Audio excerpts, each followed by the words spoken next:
Okay, I'm just going to do a terrible overview really quickly of the effects. I don't have time, I've got to go here in a minute, and maybe I can make a more in-depth video later, but I just wanted to point them out that they're there and give you a quick understanding of how they work so that you know what they are. We used to run effects through an effects processor, which we never used, and that's okay. But now there's some effects on board on the built into the Behringer. So if we want to use them, and you'll see there's a button here for them, and there's if you click this button down here, you'll see effects returns. So I'm just going to explain what all that does. The way it works is the effects sends.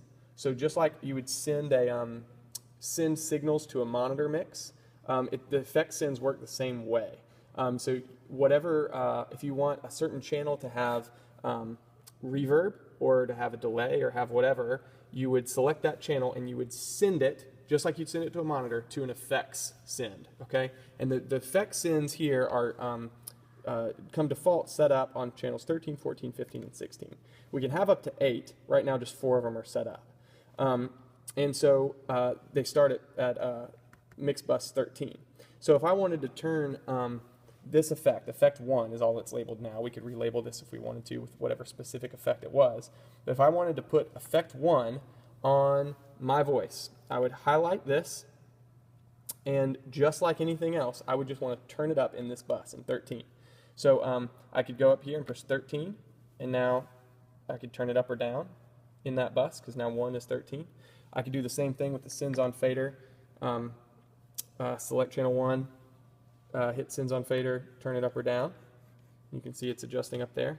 Or I could do it reverse, select here, choose what I want to put that effect through. Okay? So the way you tune the effects and pick the effects is you come up here and you push the effects button. You can scroll over to home and see all 8 effects that are going and which buses they're assigned to. So this one's 13, 14, 15, 16, and then 5 through 8 are off. And then you can scroll up with this far right encoder and edit any one of the effects. Or you can just scroll through the tabs up there on the top with the page select buttons and pick effect 1, 2, 3, 4, 5, 6, 7. If you wanted to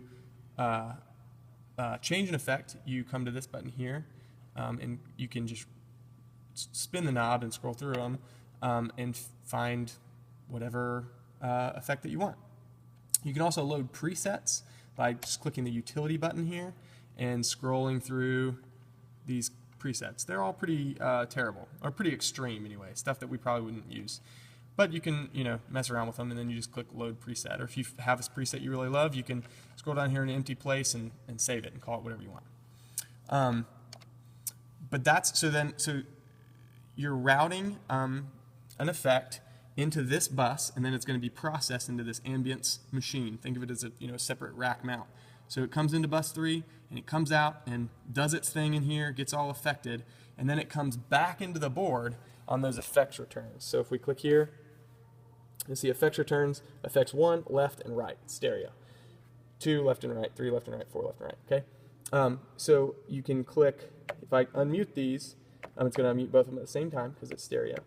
But if these are muted, you're not going to hear any of the effect. You can turn it up on a specific channel all day, but this is where that affected sound comes back into the board.